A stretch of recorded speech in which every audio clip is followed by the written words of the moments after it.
Hello, this is Tarregor. This video is a stream on Twitch.tv that was not edited, so it's gonna look like a Twitch stream.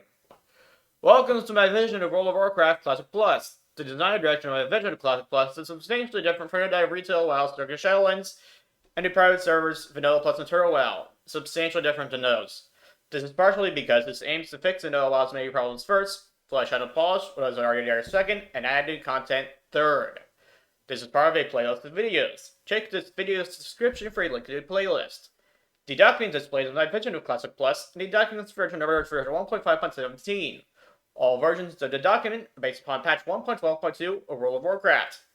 If you just want to know about the general design direction of the vision of Classic Plus before you otherwise look into this, watch an introduction video in this playlist, or read the document yourself and look at the list of major features. The link to the document is in my channel's About page.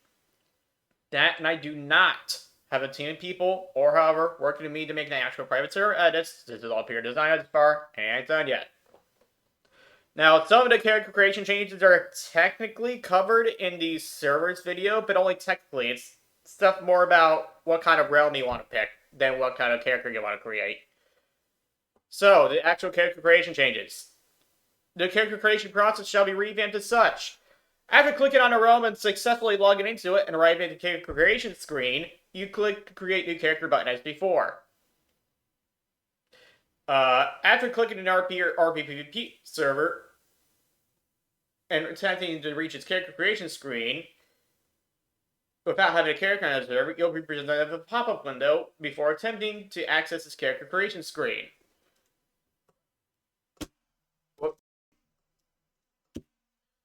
Yeah, but attempting to access the character creation screen that has an OK and cancel button and states, the pop-up window states, you shouldn't be making a character on a role-playing server if you don't intend to be an actual role player. If you just want to play with mature people, then pick a PvE or PvP server instead.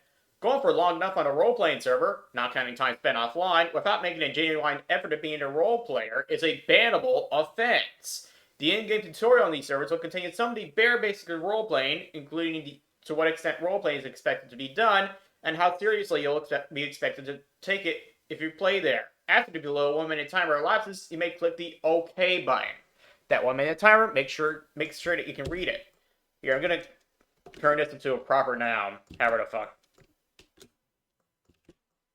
Gonna capitalize this, make it seem more serious. This pop-up window is OK button will be grayed out for 1 minute after a window appears, and a 1 minute timer will be displayed next to the button.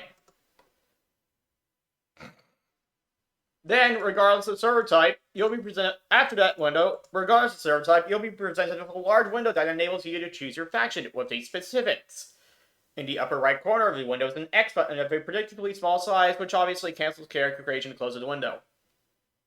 In the upper middle of the window is an empty box of an appropriate size that contains no words. When narration is present, it will contain a transcript of the narration. In the lower middle of the window is a button that says Next. After your faction has been selected and the narration is finished, you may then click that button to confirm your faction choice, and then select your race and sex in a new window that replaces that one. In the very middle of the screen is a divider of some sort. It does not go through the transcript box or the next button since it's over the divider. The rest of the window has a red background on the left side of the divider and a blue background on the right side of the divider. Within the red background is art of a male orc. Within the red background is art of a male orc's upper body, above its shoulder blades, looking to the side of a determined look of some sort on its face. There's also a clickable button with the horde's insignia on it, and the button has a yellow outline or something when you mouse over it to make its being a button be extra obvious just in case. Within the blue background is art of a bloodied human footman for Warcraft 3 with no helmet and an edgy and exaggerated look of bloodlust, fiercely engaged in a somewhat gory battle with a female orc, with the orc clearly about to be slain. There is also a clickable button with the Alliance's insignia on it, and the button has a yellow outline or something when you mouse over it to make its being a button be extra obvious just in case. Clicking either the Alliance button or Horde button will trigger narrated dialogue and cause the dialogue transcript to be displayed in the transcript box. The dialogue cannot be skipped, but you can make it stop by canceling character creation. The narrated dialogue for the Horde will include a description of the Horde, a very brief description of the races, and the faction's recent history, including emphasis upon how Thrall wants to make peace with the Alliance through Jaina Proudmoore, and how he's commanded the Horde to cast aside their barbaric ways. The Horde will be grayed out on PvP and RP PvP servers, upon which you have an Alliance character, with the text below it stating that the reason for the faction limitation. The narrated dialogue for the Alliance will include a description of the Alliance, a very brief description of their races, and the faction's recent history, including emphasis upon why they're still worried of the Horde. The Alliance will be grayed out on PvP and RP PvP servers, upon which you have a Horde character, with text below it stating the reason for the faction limitation. After the narration for a faction is over, the next bit will cease to be grayed out, and you can click it, and then you may go to the Race and Sex window, or you may click the Other Factions icon, which will gray out the next button again and start the Other Factions dialogue.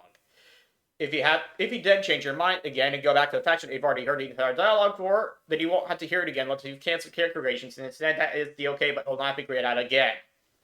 The narration for both factions will not the narration for both factions each will last for no longer than 2 minutes each. It'll both last for roughly the same amount of time. Actually, exactly the same amount of time. Exactly the same amount, down to the frame. That can be accomplished by just playing a little salty and one of them, probably. Now, you may notice that I'm trying to make the Alliance seem more bloodthirsty and savage than the Horde is. Because way back in the day, people who are more peace-loving tended to pick Alliance races, while people who like savagery, in video games at least, picked Horde races. And that created an innate imbalance between the Alliance and the Horde of some sort. More people way back in the day picked Alliance characters, and less people back in the day picked Horde characters. This was especially true in Korea. So the worldwide Alliance population was larger than the worldwide Horde population, and even if you don't count South Korea, excuse me. All those cases, I meant South Korea. Not like North Korea really had online games back then, but yeah. Or now, even. I don't even know if they have them now. Anyway. So yeah, I'm trying to make the Horde seem less savage, and the Alliance seem more savage, to try to fix up that balance. Anyways, after getting past the faction window, you'll tentatively be presented with the character creation screen window as it was in patch 1.12.2, except the faction buttons will both be replaced with a button that says Choose Faction. Clicking this will reopen the aforementioned faction selection window. The purpose of redoing, I just talked about this stuff. After creating a new character, before clicking the Enter Role button for the first time, as a non-tutorial character, you'll get a pop-up window before the loading screen asking you to select your starting zone. This window will have 3 buttons, one for each of your faction's starting zones, and a cancel button, and the one for your race's starting zone will say the home of your race after the name of the starting zone. Clicking on any starting zone will ask you if you're sure you want to start there, and then start you there if you click yes, while clicking no sends you back to the starting zone selection. Clicking on a non-recommended starting zone will instead warn you that some quests in the zone may be unavailable to your race, and that you will not see its starting zone cinematic. Clicking yes will spawn you in the starting zone that your race usually does not start out and that you picked. It skips the starting zone cinematic, while clicking no will instead take you back to the starting zone selection window. Should you select Tears Fall Glades in your starting zone without having picked unidentified your race, you'll spawn outside of the crypt instead of inside of it, seeing as if you had not just risen from the dead like the undead had. I gotta open my stream manager. Hold on. Where's my cursor? After creating your character, you may re-customize your character if that character has never logged on as a non-tutorial character before. Logging on for its first time as a regular character will warn you that it will permanently prevent you from re-customizing that character. You get that by re-customizing means shit like changing your hairstyle, changing your hair color, changing your face, etc., etc. The game's tutorial shall be redone as follows. First off, if a person has no characters on any server, then there shall be forced pop-up displayed in the character creation screen after the player selects his or her faction to determine whether the character will be a tutorial character or not. Any pop-up will notify players that the tutorial characters will not gain even the slightest tiniest advantage over non-tutorial characters outside of the knowing the game's basic functions. Otherwise, people will do the tutorial.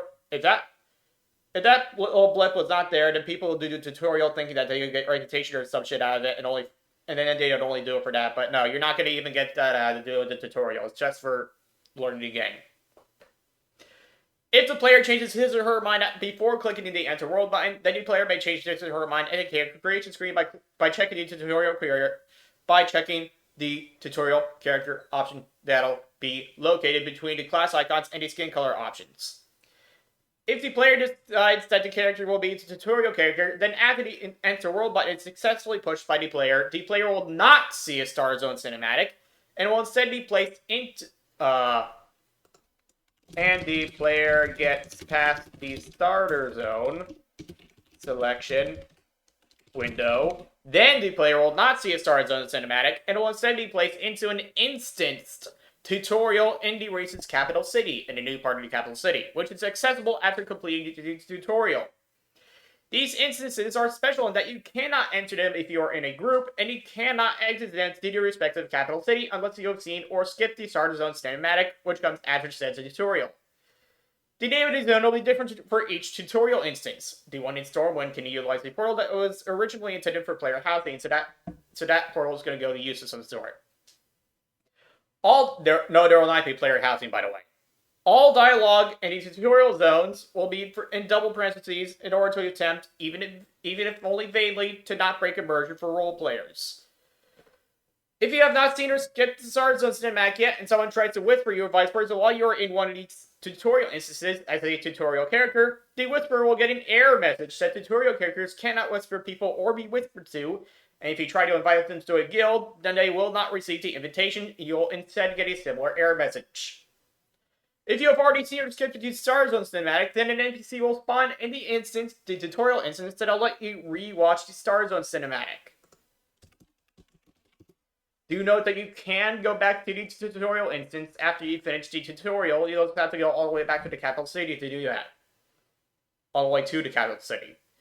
Anyway, the tutorial will begin with an NPC of the character's race telling you via /say, voice acted in for cheap, to click the ground or use the arrow keys on your keyboard to move to get close to him or her, and then to right-click on him or her with your mouse when you are near him or her to speak to him or her. All the basics will be covered by the tutorial, including but not limited to basic controls, talking to NPCs, targeting, finding, accepting, doing, and turning in quests, including quests that ask you to pick up items off the ground that are not found on corpses, working with your equipment, telling the player what his or her stats do, telling the player what his or her racial abilities do, telling the player what his or her class's level 1 abilities do, eating, drinking, using their consumable items, leveling up, the differences between neutral and hostile NPCs, combat, dying, corpse running, looting items from corpses, inventory management basics, using shops, repairing items, using chat channels, whispering people. That one's only going to be explained of text and not by having you actually whisper someone. Inviting someone to a group and what does and doesn't mean, explained only via /text. Being invited to a group is not special, as some people may believe at their first time playing an MMORPG. Being invited to a guild, on the other hand, is kind of supposed to be special. Anyways, the tutorials will also cover using the mailbox, looking at the in-game clock, looking at the in-game map, using the mini-map, using the escape menu, and using the add-ons. However, using add-ons will be explained only via text. However, you are not required to cover all the tutorial topics in order to be allowed to exit the tutorial. You may skip the parts of the tutorial that you have not completed. More advanced topics, such as those concerning guilds, raiders, learning new spells, putting spells in your action bars, customizing your action bars, customizing your user interface, dueling, in-game rested experiences of Light Masters, and using the auction house will be covered by a modified version of patch 1.12.2's existing in-game tutorials. Remember those little exclamation points that appear in the bottom middle of the screen while you're playing a new character?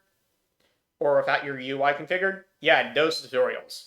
Yeah, it'll be covered by modifying those tutorials when you're not playing a tutorial character. This tutorial, anyways, the long tutorial that I just went over, and not the little exclamation mark thing, will include various features from retail that are intended to increase your retention rates of new players, including only certain items floating in your inventory, glowing quest objective outlines, glowing outlines for important NPCs, and having an exclamation point be placed next to the portrait of an NPC that is a quest objective. The tutorial NPCs will explain that all those things will only be present for the tutorial's duration and will not be accessible without third-party add-ons. If at all, after you finish the tutorial. Once a player has finished the disease tutorial or decides to skip the rest of it, the player will be told to talk to a mage in the tutorial zone who will tell you to finish the tutorial by logging out and then logging back in, which is the only way to exit the tutorial zone as a tutorial character. No, you cannot run straight to the capital city from the tutorial zone. The player is then told before doing so that doing so will strip the player of all of his or her experience points and positions, replaced with starting items and equipment, and then teleport the character to the start zone, and upon next login, display the standard starting zone cinematic, if you pick the right start, depending on which starting zone you picked.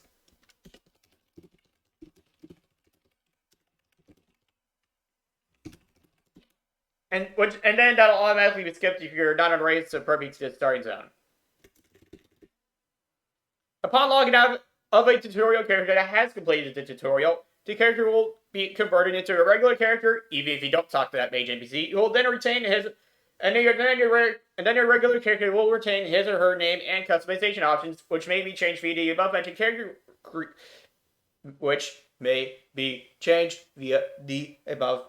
character, customization feature before the character is logged into as a regular character for the first time. Unrelated though, the already existing in-game tutorials that consist of the yellow exclamation points that appear in little boxes near the bottom of the screen will, on role-playing and RP/PvP servers, immediately contain information about the basics of role-playing, including how they are expected to act like an improvisational actor pretty much all times, and how words that are out of context are expected to be enclosed in double parentheses. Lastly, Battle for Azeroth's character undeletion feature will be added to the game. In each specific case that you're on a PvP or RP/PvP server and you delete all of your characters and then reroll the opposite faction, you'll become permanently unable to undelete your character. You'll then become permanently unable to undelete your characters from the first faction with 2 confirmation windows. Make sure that you know about this before you do it. And that's all I got for character creation changes. Thanks for watching.